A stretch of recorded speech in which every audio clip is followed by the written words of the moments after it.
श्री राम कथा के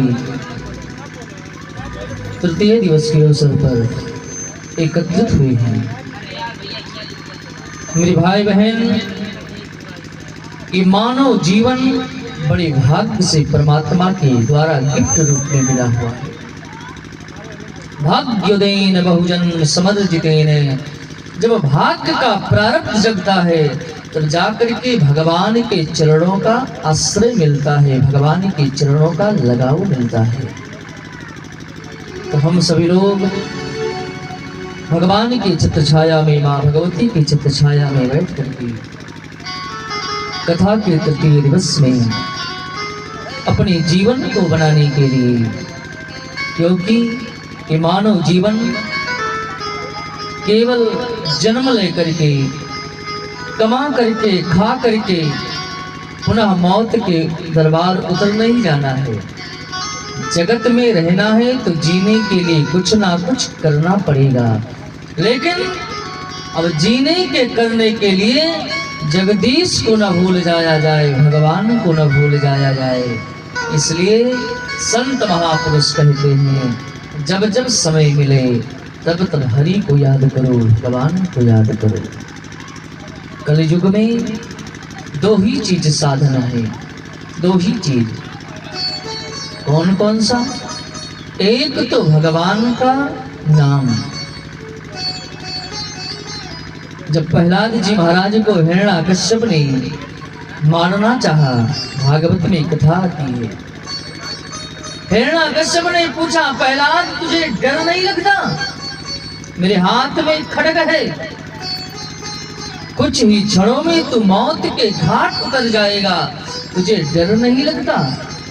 तो प्रहलाद जी महाराज कहते हैं, वेद व्यास जी महाराज ने लिखा, राम नाम जपताम कुतो भयम।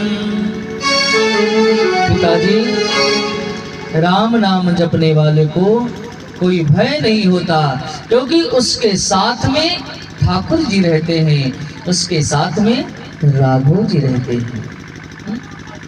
तू अकेला नहीं प्यारे, राम तेरे साथ में है। केवल हम राम जी के चरणों में, राम जी के मार्ग पर चलकर तो देखें। तुलसी बाबा भी यही कहते हैं क्या? कल युग केवल नाम आधारा, सुमिर सुमिर नर उतर ही पारा। कलयुग में केवल भगवान का नाम ही आश्रय है, भगवान का नाम ही सहारा है, क्योंकि भगवान के नाम से बढ़ करके भवसागर को पार करने के लिए कोई दूसरा जहाज नहीं है। लोग कहते हैं भैया, राम नाम, कृष्ण नाम, भगवती का नाम ये सर्वोपरि है। क्योंकि संत कहते हैं, बालापन में सिखायो गयो, मात पिता ही सत्य हैं, दीवानी में बतायो गयो, काम धाम सत्य हैं। लेकिन जब यहाँ से अंतिम विदाई होती है तो अंतिम में बतायो गयो, राम नाम सत्य है, राम नाम सत्य है, कृष्ण नाम सत्य है। इसलिए कलयुग में एक तो भगवान का नाम और दूसरा भगवान से संबंध कैसे हो, भगवान में प्रीति कैसे हो, इसके लिए भगवान की कथा। कि कलयुग केवल हरि गुण गाहा, कलयुग केवल हरि गुण गाहा, कलयुग केवल हरि गुण गाहा, कलयुग केवल हरि गुण गाहा, कलयुग केवल हरि गुण गाहा। कलियुग केवल हरि गुण गावत नर पावै भवधाम। हो गावत नर पावै भवधाम। गावत नर पावै भवधाम। गावत नर पावै भवधाम। गावत नर पावै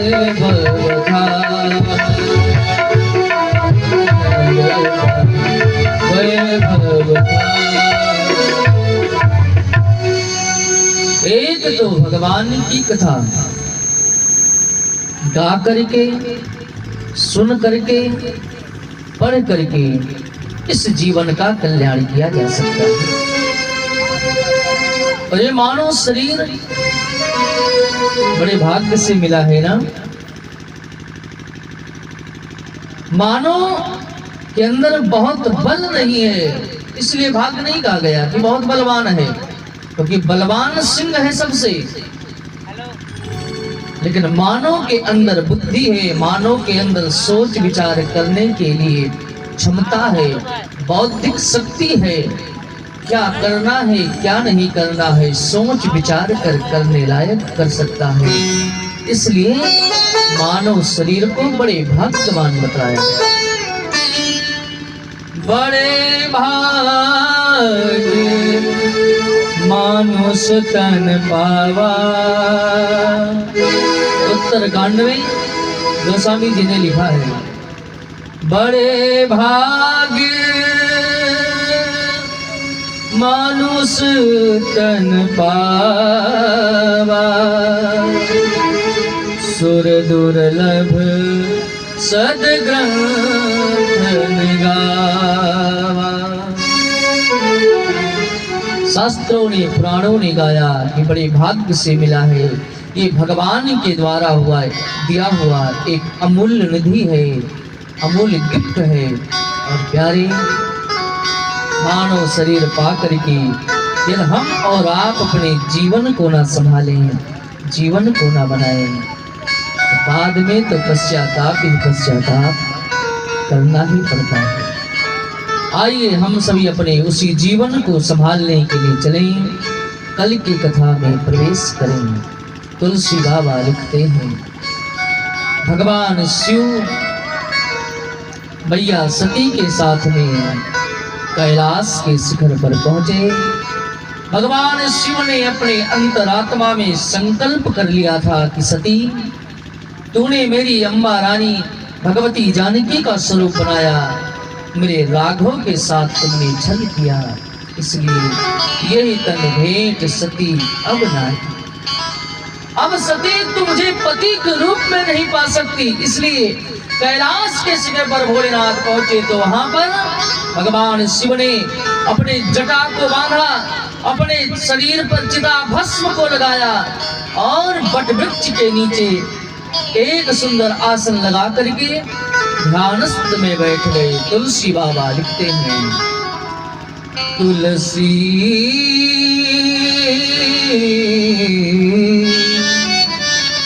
शंकर सहज स्वरूप सम्हारा, लागे समाधि अखंड अपार।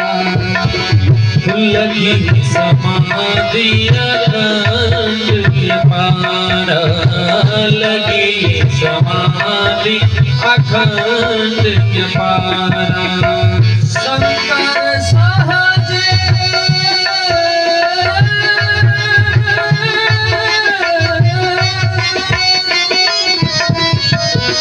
शंकर सहज स्वरूप सम्हारा, लागी समाधि अखंड अपार।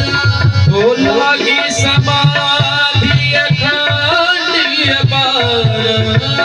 लागी समाधि अखंड अपार।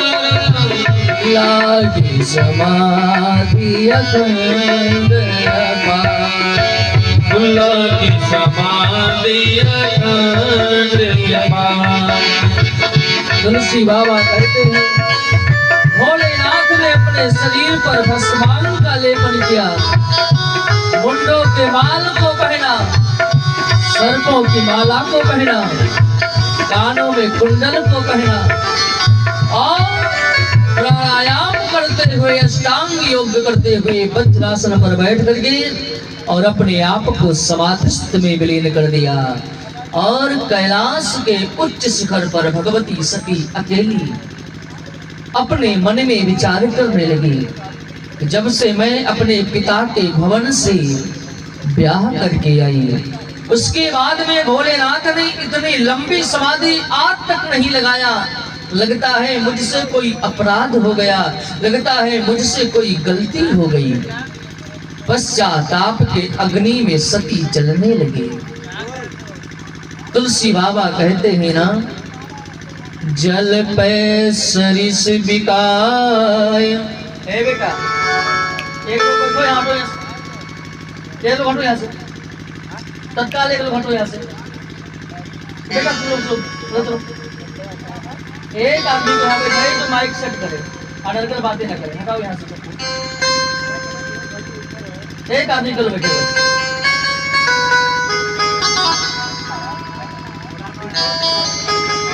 बोली रामचंद्र भगवान की जय हो।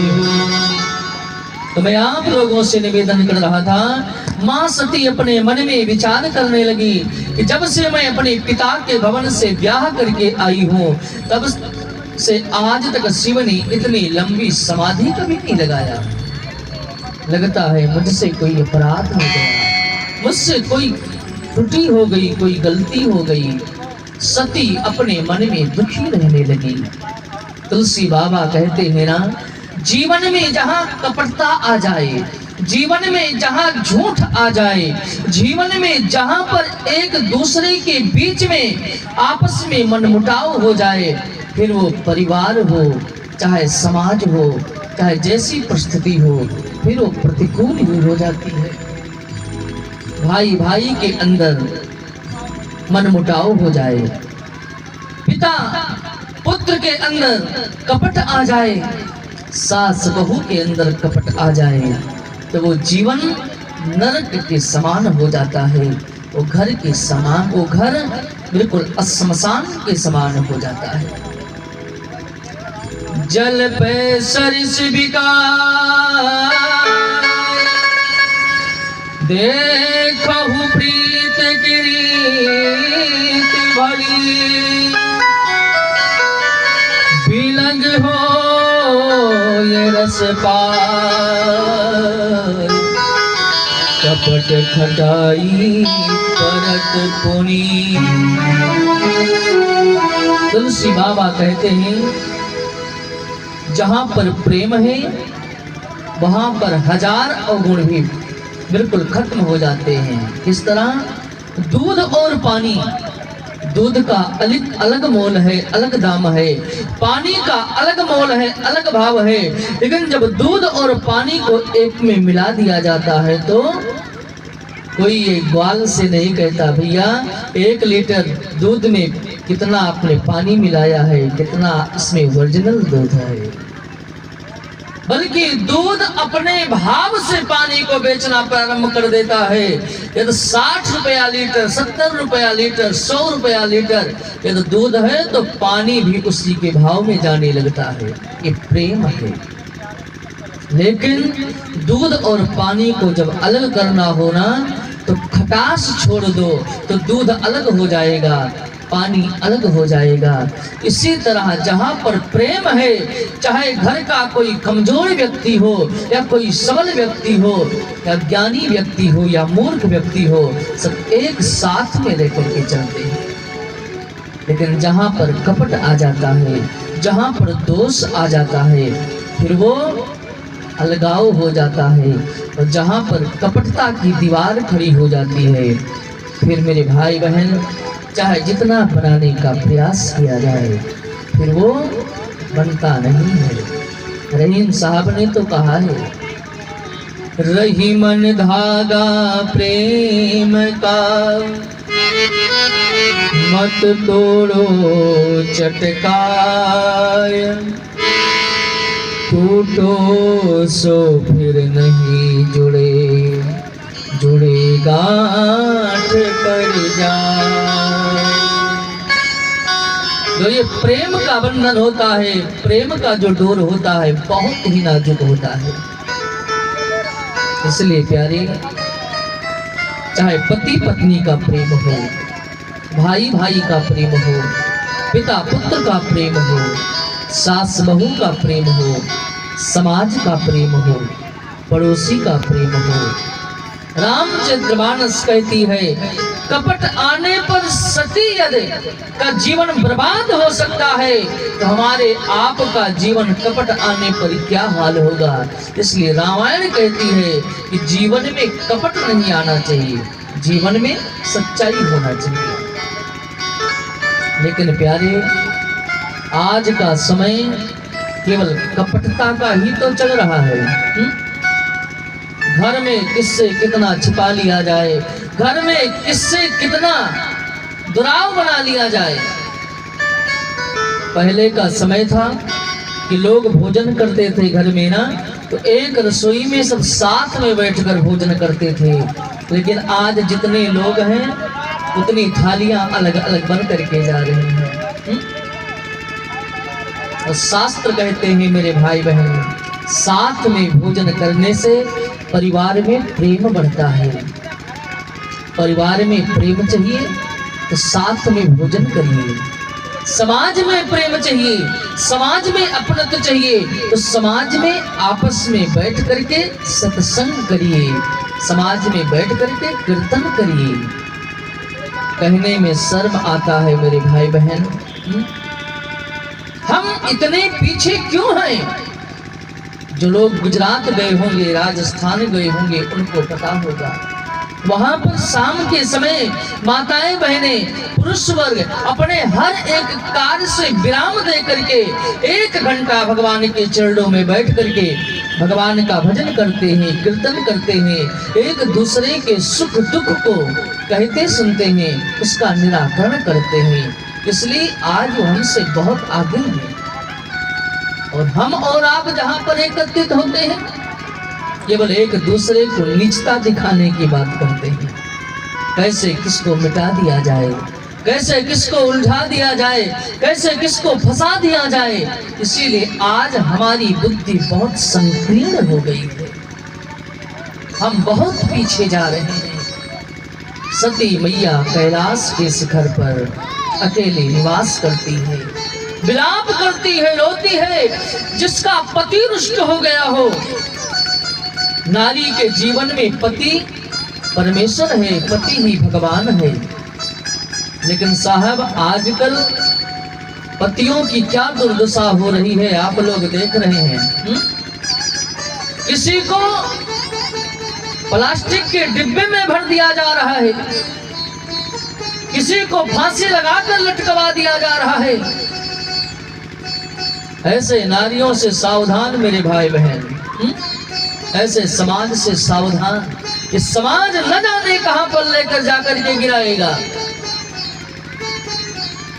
और अब तो एक से एक घटना सुनने को मिलती है कि जी कब जाता है। अभी तक ना कि कोई बच्ची किसी बच्चे के साथ में चली गई, लेकिन अब घर की बुढ़ियाएं भी दूसरे के साथ में, घर ही बर्बाद हो रहा है। प्यारे, राम कथा की समाज में बहुत आवश्यकता है। हम जब तक धर्म से नहीं जुड़ेंगे तब तक हमारे कदम गलत कर्म करने में कभी डरेंगे नहीं। लेकिन जब हम धर्म से जुड़ेंगे, जब हम किसी संत महापुरुष के चरणों से जुड़ेंगे, हम रामायण से जुड़ेंगे, तो हमारे आप के कदम गलत करने से डरेंगे कि हम गलत मार्ग पर जा रहे हैं। शास्त्र ऐसा नहीं, ऐसा कहते हैं। लेकिन प्यारे, आज का समाज इतना कलंकित हो गया है, लेकिन समाज को नहीं, कम से कम अपने आप को तो बचाया जा सकता है। गांव का गांव जल रहा हो, शहर का शहर जल रहा हो, तो प्यारे शहर को बचाने की ताकत नहीं हो सकती, क्षमता नहीं हो सकती। कम से कम अपने घर को तो बचाया जा सकता है, अपने आप को तो बचाया जा सकता है। यदि इंसान केवल अपने आप को बचाने में लग जाए तो हमें लगता है अपने आप को बचाते बचाते एक दिन समाज भी पूरा बच जाएगा। लेकिन प्यारे, फिर भी हमें अपना अवध प्रांत, अवध क्षेत्र बहुत बहुत धन्यवाद देते हैं। कम से कम इन कुरीतियों से तो कम से कम बचा है। कि हमारे रामलला जो सरकार की बहुत बड़ी कृपा है, अयोध्यानाथ की बहुत बड़ी कृपा है। लेकिन कब तक इन आग की लपट से बच सकता है ठाकुर जी ही जाने, जब तक भगवान की कृपा। तो मैं आपसे निवेदन कर रहा था, सती के पति जब रुष्ट हो गए, जिसका नाम शिव है। शिव का मतलब मेरे भाई बहन, शिवस कल्याणम करोति सह शिवा, जो साक्षात कल्याण की मूर्ति है, जो साक्षात धर्म की मूर्ति है। और जिसके जीवन से धर्म रुष्ट हो जाए, जिसके जीवन से कल्याण रुष्ट हो जाए, अलग हो जाए, तो इसके जीवन की क्या कथा होगी। और मेरे भाई बहन, नारी के लिए उसका पति ही सब कुछ है। एक नारी सब कुछ सह सकती है, लेकिन अपने पति का वियोग नहीं सह सकती, अपने पति का वियोग कदाप नहीं सह सकती। मैया सती कैलाश के शिखर पर भगवान शिव के वियोग में अकेले विलाप करती है, अकेले रोती है, भगवान से प्रार्थना करते हैं कि हे प्रभु, अब मैं जीना नहीं चाहती, मेरे जीवन से मेरे पति, मेरे परमेश्वर, मेरा शिव रुष्ट हो गया, अब मैं जीना नहीं चाहती। और माँ भगवती मैया सती भगवान से प्रार्थना करती है, मांग करती है कि जो प्रभु दीन दयाल कहावा, आरती हरण वेद यश गावा। जो प्रभु दीन दयाल कहावा, आरती हरण वेद यश गावा। जो प्रभु देह छूटे यह मोरी, तो प्रभु देह छूटे मोरी, तो प्रभु देव निहोरा तोरी। तो प्रभु देव निहोरा तोरी। सती कैलाश के शिखर पर भगवान से प्रार्थना करती है कि हे राघो, मैंने आपका अपराध किया है और शिव ने आपके अपराध के चलते मेरा परित्याग कर दिया। अब मैं अपने पति के वियोग में रहना नहीं चाहती, मेरी मौत हो जाए। भगवान से प्रार्थना करती है, प्रभु आपकी आंख में वो जादू है, आपके चरणों में वो कृपा है, एक बार कृपा कर दो, ये सती का शरीर पूरा हो जाए। सती अब जीवित नहीं रहना चाहती। यदि मेरे पति के साथ में रहना भी पड़ेगा तो मैं उनसे नजरें नहीं मिला पाऊंगी, मैं उनसे दिल खोल कर बातें भी नहीं कर सकती। सती भगवान के चरणों में प्रार्थना करती है, तेरी अखियां है जादू।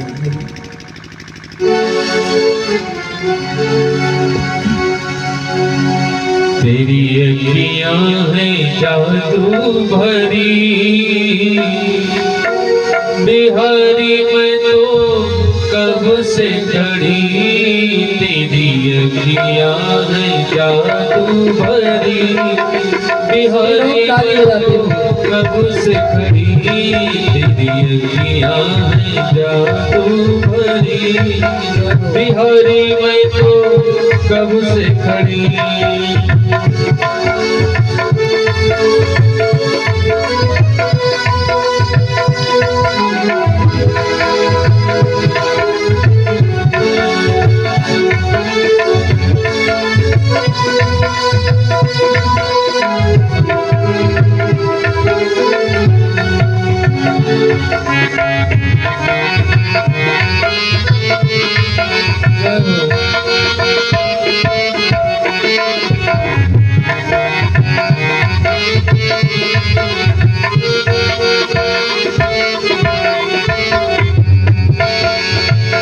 सुन लो मेरे श्याम सलोना,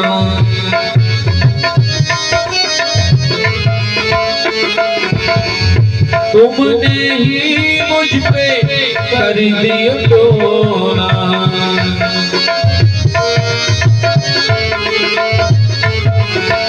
सुन लो मेरे श्याम सलोना, तुमने ही मुझ पे कर दिया टोना। मेरी अखियाँ मेरी अखियाँ तुम्हीं से लड़ी, बिहारी मैं तो कब से खड़ी। मेरी अखियाँ है जादू भरी, बिहारी मैं तो कब से खड़ी।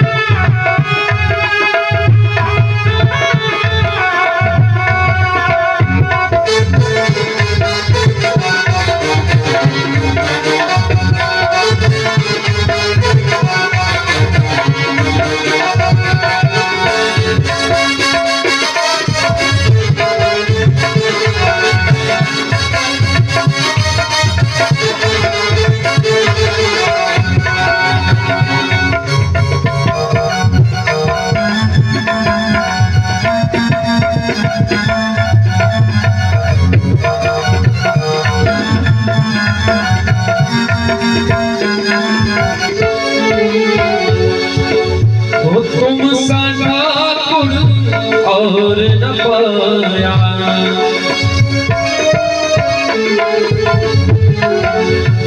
तुमसे ही मैंने लगाया।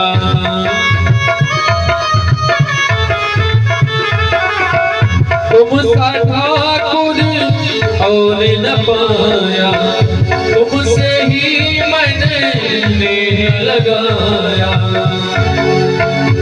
मैं तो तेरे ही द्वारे पड़ी, मैं तो तेरे ही द्वारे पड़ी। बिहारी मैं तो कब से खड़ी, तेरी अखियाँ है जादू भरी। बिहारी मैं तो कब से खड़ी।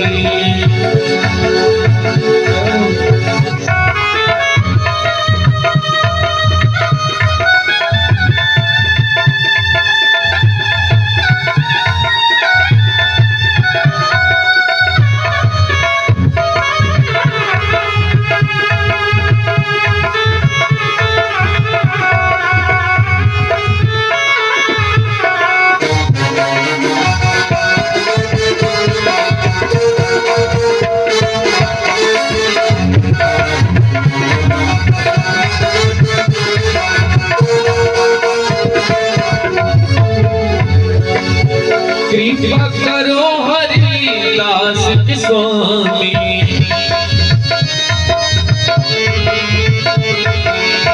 बांके बिहारी अंतर्यामी।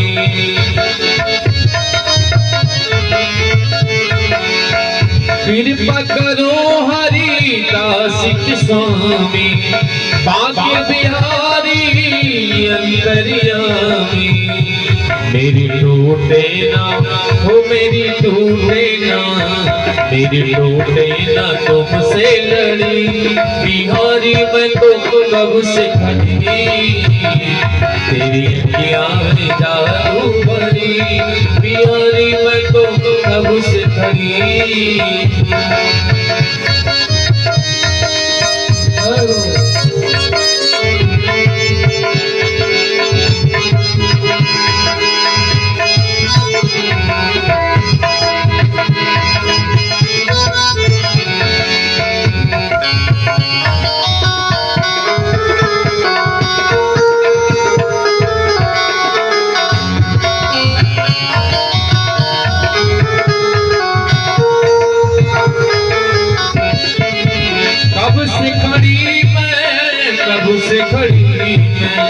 कब से खड़ी मैं, कब से खड़ी मैं। तेरी अखियां है हाँ, तेरी अखियां है जादू भरी, बिहारी मैं तो कब से खड़ी।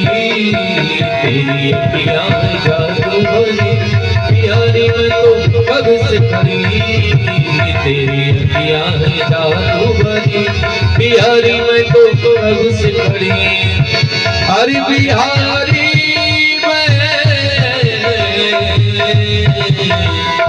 तो कब से बोले रामचंद्र भगवान की जय हो। मैया सती कैलाश के शिखर पर भगवान से प्रार्थना करती है। देखिए मेरे भाई बहन, रामायण कहती है ना, जहाँ पर 4 परिवार हैं कुछ ना कुछ खटपट तो लगा ही रहता है। कभी पति पत्नी में, भाई भाई में, सास बहू में, माता पिता में, बच्चों में। अब इसका मतलब ये नहीं कि थोड़ा हो जाए तो बस परित्याग ही कर दिया जाए। परिवार को चलाने के लिए थोड़ा सा सख्त होना भी जरूरी होता है। लेकिन इतनी सख्ती भी नहीं अच्छी है कि एक बार सख्त हो गए तो फिर तबला चढ़ा का चढ़ा। थोड़ा सा डांट करके, थोड़ा सा लाइन पर ला करके पुनः प्रेम। लेकिन कुछ जगह पर होता है कि एक बार झगड़ा हो गया तो फिर वर्षों में वो व्यतीत हो जाता है, और वर्षों में व्यतीत नहीं, फिर वो झगड़ा तो कोर्ट कचहरी तक चला जाता है। क्या क्या नहीं हो जाता। एक सरदार जी थे, एक सरदार जी थे, पति पत्नी थे। तो आपस में किसी बात को लेकर के दोनों में कहासुनी हो गई। अब सरदार तो जुबान के पक्के होते हैं, उन्होंने अपने गुरु साहब का सौगंध ले लिया कि मैं तुमसे बात नहीं करूंगी। मेरे गुरुदेव साहब का सौगंध है। उनकी धर्म पत्नी भी कम नहीं थी, उसने भी सौगंध ले लिया। अब दोनों एक ही घर में, एक ही कमरे में, एक छत के नीचे रह रहे हैं, लेकिन बातें नहीं होती हैं। किसी को कुछ कहना होता है तो लिस्ट पे लिख करके टेबल पर रख देते हैं, उसको पढ़ करके उनकी वो पूर्ति कर देते हैं।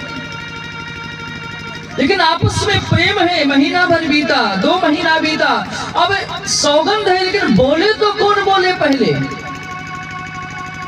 पति बोलता है तो पति का सौगंध टूटेगा, पत्नी बोलती है तो पत्नी का सौगंध। इसलिए शास्त्र कहते हैं क्रोध में किसी विषय पर निर्णय नहीं लेना चाहिए।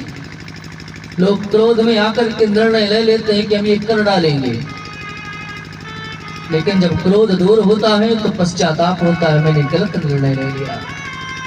शास्त्र कहते हैं, पुराण कहते हैं, क्रोध में निर्णय मत लो, आनंद में किसी को वचन मत दो।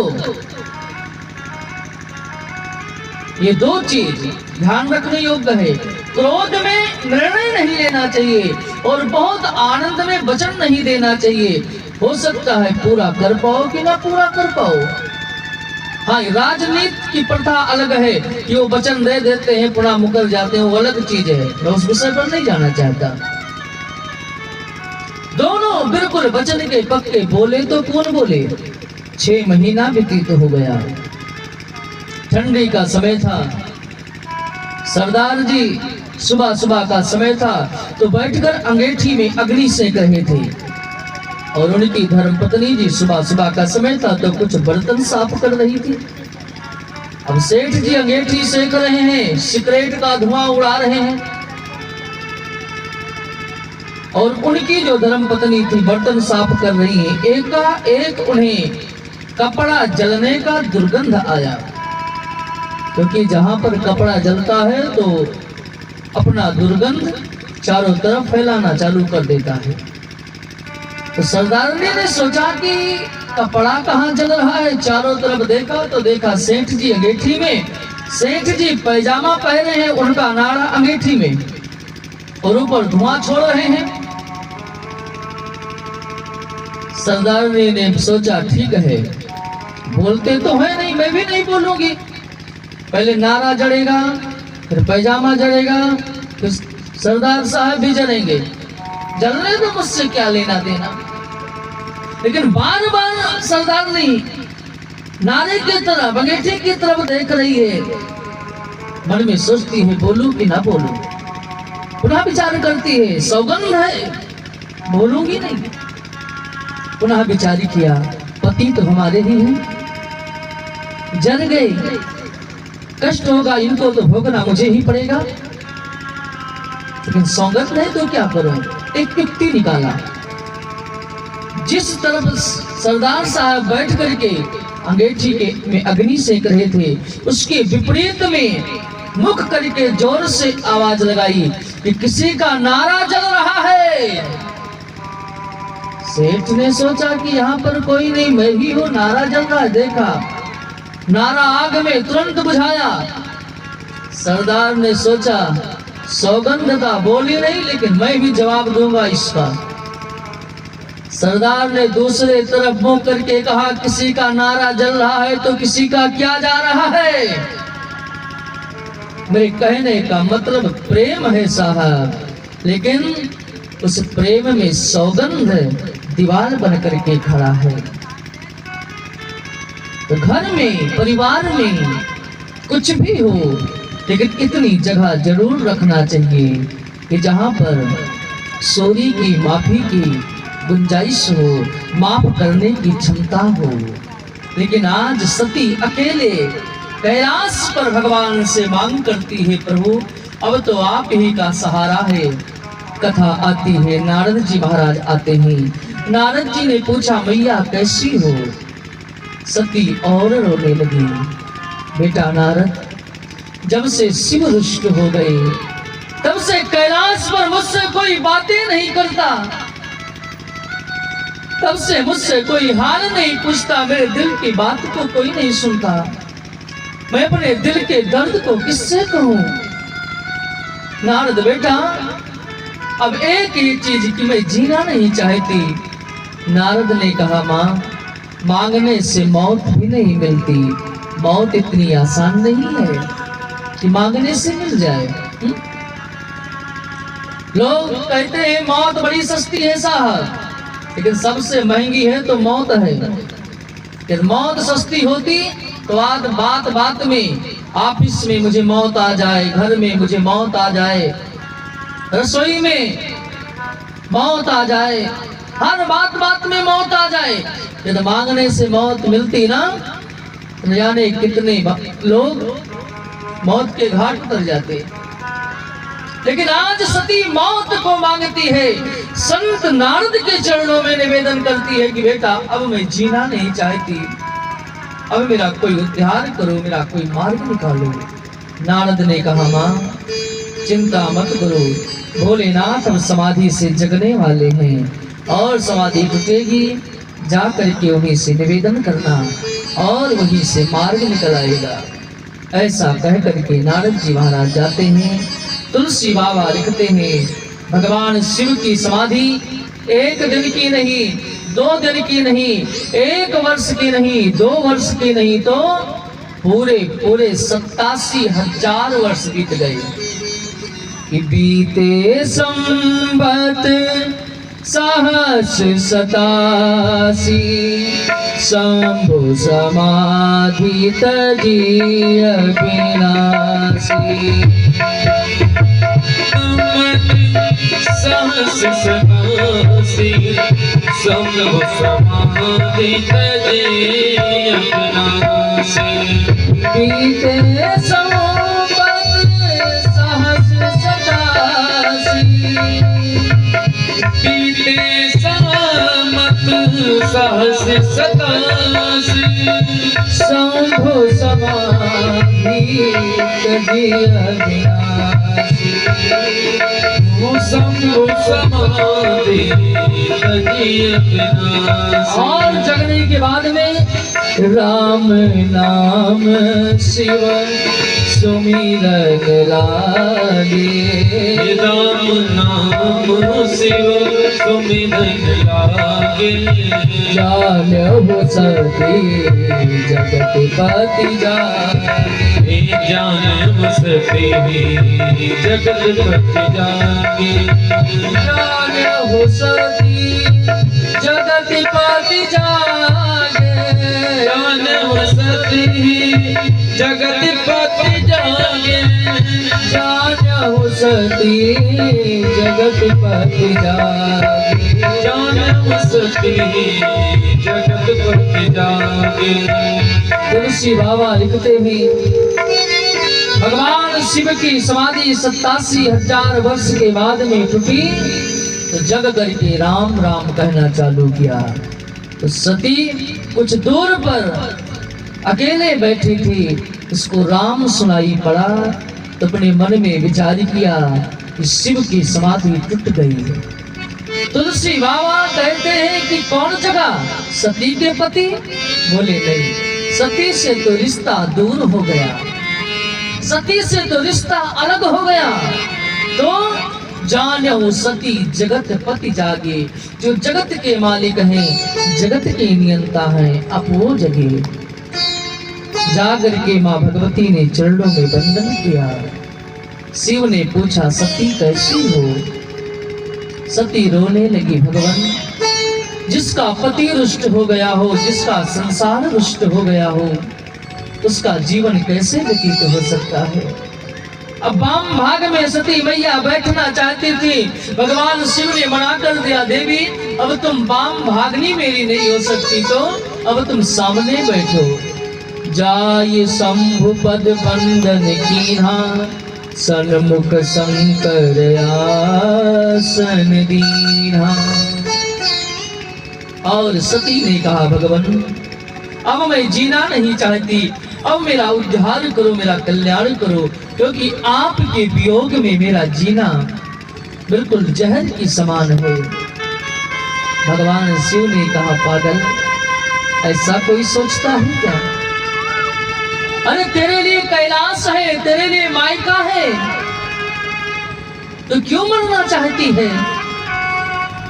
लेकिन शिव ने कभी अपने मुख से नहीं कहा कि तेरे लिए मैं भी हूं, क्योंकि संबंध तो अलग हो चुका है।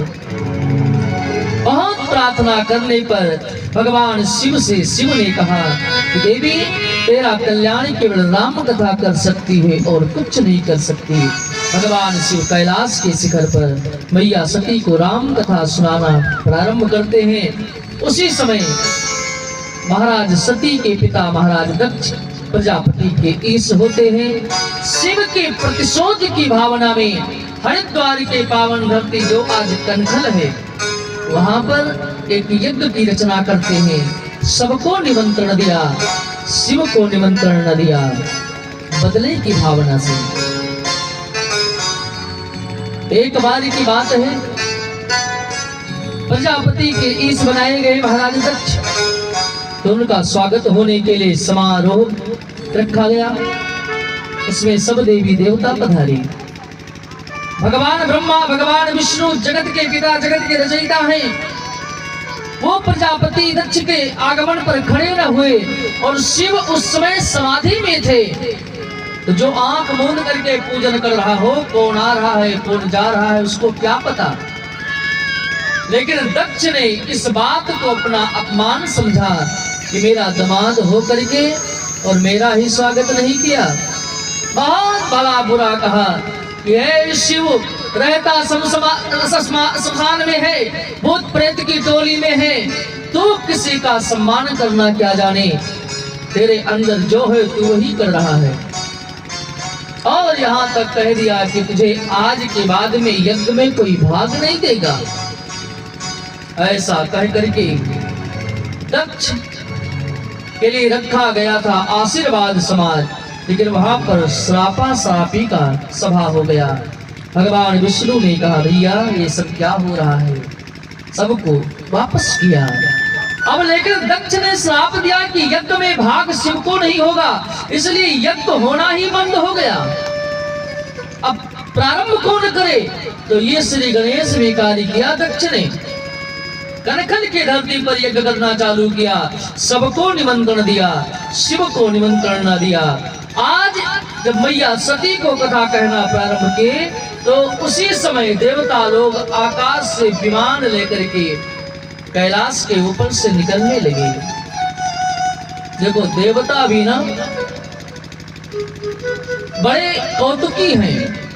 वो चाहते तो अलग से विमान घुमा करके जा सकते थे, पता था कि शिव का और दक्ष का बनता नहीं आजकल, लेकिन ऊपर से विमान निकाला। और दो चार देवताओं ने पूछा भी, क्यों शिव चलोगे नहीं, तुम्हारे ससुराल में यज्ञ है? प्यारे रामायण कहती है ऐसे लोग आज भी हैं। यदि किसी को पता चल जाए कि फला व्यक्ति का फला से आजकल बनता नहीं है, तो बार बार उसकी चर्चा करेगा, अरे उसके यहाँ तो वो उत्सव है, आपको नहीं बुलाए क्या? मेरे पास तो 4 बार फोन आया था, जाने की इच्छा नहीं थी क्योंकि आपको बुलाया नहीं, आप मेरे मित्र हो, लेकिन क्या करूं, जाना पड़ेगा। सुनाएंगे। ये भावना आज की नहीं है, आज की चली आ रही है। मैया सती ने पूछा, बोले आज ये विमान? शिव ने कहा, देवी तुम कथा सुनो, विमान पर अपने मत को मत अटकाओ। सती ने हठ किया कि भगवान मैं विमान के बारे में जानना चाहती हूँ। शिव ने कहा, देवी जी तुम्हारे पिताजी एक यज्ञ कर रहे हैं, उस यज्ञ में सभी लोग भाग लेने के लिए जा रहे हैं, आतिथ्य बन करके जा रहे हैं। भैया सती ने कहा, भगवान तो निमंत्रण अपने पास भी आया होगा, अपने घर भी आया होगा। भगवान शिव ने कहा, देवी निमंत्रण मेरे यहाँ नहीं दिए, क्योंकि मेरे ही प्रतिशोध की भावना से यज्ञ कर रहे हैं तुम्हारे पिताजी। मैया सती ने कहा, भगवान आप रहते हो पहाड़ों के ऊपर कैलाश पर, कोई आया होगा निमंत्रण लेकर के यहाँ तक नहीं आ पाया, और भगवान मैं जानती हूँ अपने पिताजी को, आप चलिए ना, मेरा मायका है, मैं सब संभाल लूंगी। भगवान शिव ने कहा, देवी मैं जरूर चलता हूँ, लेकिन जहां पर अपमान के बदले में कोई कार्य हो रहा हो वहां जाने पर अच्छा नहीं होगा। जहां पर सार्वजनिक कार्य हो फिर वहां निमंत्रण का भावना भी नहीं रखना चाहिए कि कोई आवे बुलावे, कोई फोन करे, कोई पत्र आवे तब मैं चलूं। जैसे आपके जो इस ग्राम में हमारे पूज्य श्री सियाराम दास जी महाराज जो यज्ञ करा रहे हैं, किसी एक का नहीं है, सबका है, सबके सहयोग से है। अब कोई व्यक्ति ये सोचे कि मेरे पास आते, फोन करते, कार्ड लेकर के आते तब मैं चलता, तो प्यारे अपनी बेटा बेटी की शादी तो यहाँ पर ठाने नहीं है, धर्म का कार्य ठाने हैं। साधु और क्या कर सकता है धर्म के अलावा? अब आप निमंत्रण के बारे में सोचो कि कारण आवे, बुलावा आवे तब मैं चलूं, तो प्यारे फिर ये आपकी गलती है। इसलिए जहां पर सार्वजनिक कार्य हो, मंदिर में, यज्ञ में, कथा में, उत्सव में, वहां पर बिना बुलाए चले जाना चाहिए। दूसरी बात, अपने मित्र के यहाँ, अपने सगे संबंधियों के यहाँ कोई उत्सव हो और कारणवश भूल गया हो, आपके यहाँ पत्र ना पहुंचा पाया हो, तो वहां भी चले जाओ, आपको दोष नहीं लगेगा। लेकिन जहां पर प्रतिशोध की भावना से जहां कार्य किया जा रहा हो, बदले की भावना से जहां पर कार्य किया जा रहा हो, फिर अपना कोई सगा भी कर रहा हो, तो रामायण कहती है कि तहां गए कल्याण न हो। वहां जाने पर हित नहीं होगा। आप चले भी जाओगे तो वहां पर लोग व्यंग की भाषा बोलेंगे, वहां पर आपको लोग अपमान की दृष्टि से देखेंगे। भगवान शिव ने कहा, देवी जी यदि पत्र आया होता तो जरूर चलता, लेकिन पत्र तो आया नहीं। मैया सती ने कहा, भगवान मेरा मायका है, मैं संभाल लूंगी ना, क्योंकि माताओं को अपने मायके पर बड़ा घमंड होता है कि जैसा चाहूंगी वैसा मेरे अनुकूल होगा। भगवान शिव ने कहा, देवी मैं तो जाने वाला नहीं, लेकिन आप मेरी बात माने तो मैं आपको भी जाने नहीं दूंगा। लेकिन सती ने हठ कर लिया। भगवान, जब से मैं ब्याह करके आई हूँ कभी कभी जाना हो पा रहा है, और भोलेनाथ मैं इस यज्ञ में जाना चाहती हूँ। इसी बहाने बहनों से मुलाकात हो जाएगी, परिवार वालों से मुलाकात हो जाएगी, इसी बहाने कुछ दिन वहां पर रह करके पुनः वापस हो जाऊंगी। शिव जी बहुत समझाते हैं, लेकिन मैया सती ने हठ कर लिया। 4 हठ, जल्दी समझाने से भी नहीं मानता। 4 हठ। कौन कौन? एक नारी हठ। यदि नारी ने हठ कर लिया कि फला कार्य मुझे करना है सो करना है, मायके में विवाह है तो 5000 की ही साड़ी चाहिए, चाहे कर्जा ला करके पति दे, चाहे जहां से लेकर के आवे तो चाहिए तो चाहिए। एक नारी हट। दूसरा योगी हट। आप गए होंगे तीर्थराज प्रयाग में या अयोध्या बनारस जाते होंगे तो देखते होंगे गर्मी के महीने में बड़े बड़े योगी, बड़े बड़े त्यागी अग्नि के चारों तरफ घेर करके बीच में गर्मी में बैठते हैं, ठंडी में जल के भीतर तपस्या करते हैं। और प्रयाग में आपने देखा होगा भीषण ठंडी थे लेकिन नग्न लोग घूम रहे थे, कि उनका हठ था। एक योगी हठ। तीसरा राज्य हठ। राजा ने हठ कर लिया कि फला राज्य को जीत करके अपने में विलय कर लेना है, चाहे इसके पीछे मुझे बर्बाद हो जाना पड़े। तो राजा उस हठ को पूरा करने के लिए अपने आप को भी न्यौछावर कर देता है, लेकिन कदम पीछे नहीं हटाता। ऐसे तमाम हमारे इतिहास हैं, ऐसे हमारे इतिहास गवाह हैं। और चौथा बाल हठ।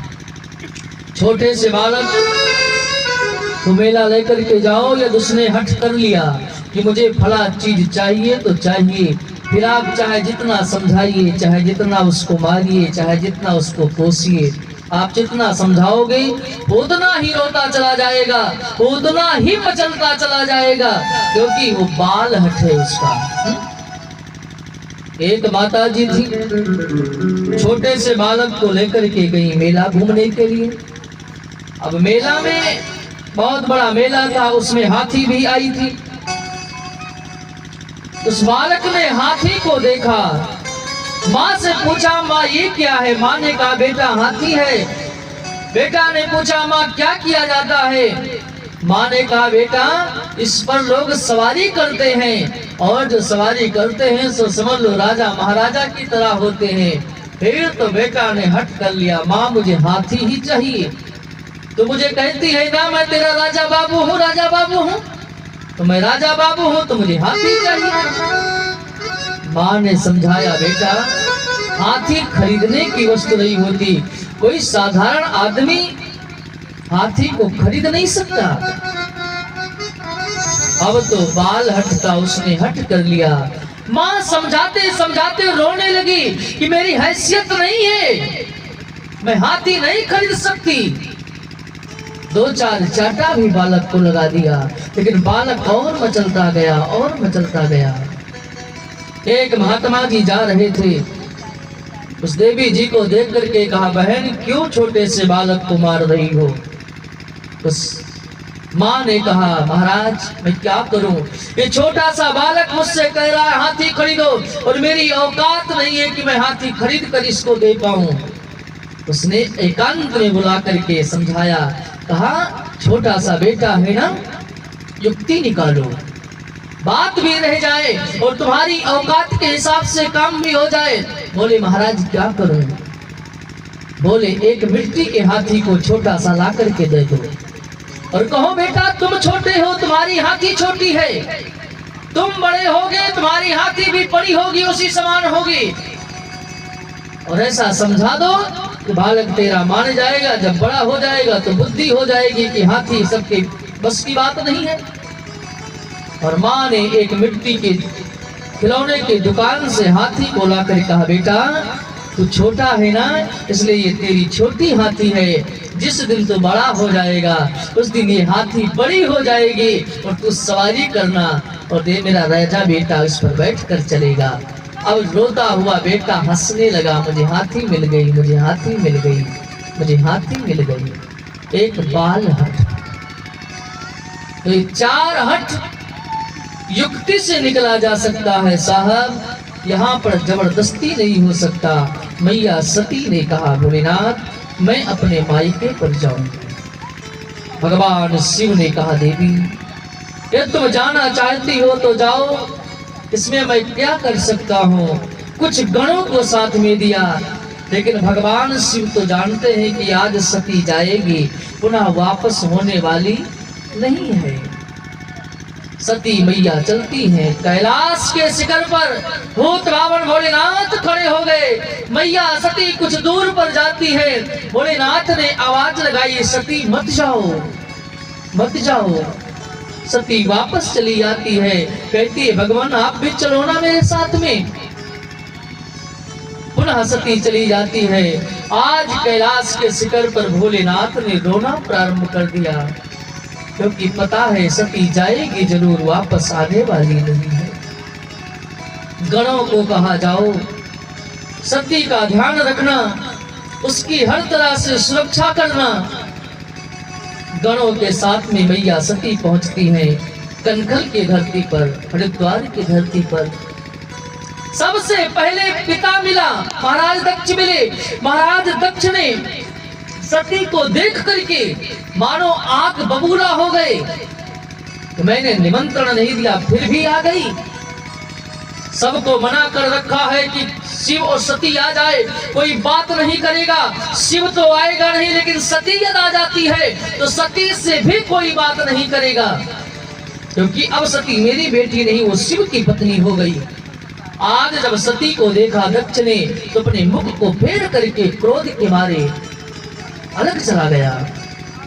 सती अपने मन में विचार करने लगी कि जो शिव ने कहा था ठीक ही कहा था कि तहां गए कल्याण न हो, लेकिन कम से कम आई हूं तो चल करके अंदर में भवन में माँ से मिल लूं, क्योंकि माँ माँ होती है, माँ माँ होती है। सती चलती है घर के अंदर, माँ से पहले उसकी बहनें मिलती हैं। तो तुलसी बाबा लिखते हैं वो बहनें मिली तो जो सती का आदर करती थी, सम्मान करती थी, प्रतिदिन सती के लिए पलक पावड़े बिछा करके रखती थी, आज वही सती से व्यंग करती हैं। सती तुझे तो पिताजी ने निमंत्रण नहीं दिया, लेकिन तू आ गई। एक कहती है सती ये बता तेरा पति तो निर्वस्त्र रहता था, कभी वस्त्र की व्यवस्था किया कि नहीं। तीसरी कहती है सती तू ये बता तेरा पति तो श्मशान में रहता था, घर की व्यवस्था किया कि नहीं। चौथी कहती है सती मैं जानती थी कि तू नहीं आएगी, लेकिन लगता है तेरे पति ने तुझे धक्का मार करके भगा दिया, और यहाँ पर पिताजी ने भी तेरा आदर नहीं किया। तुलसी बाबा लिखते हैं कि भगनी मिली बहु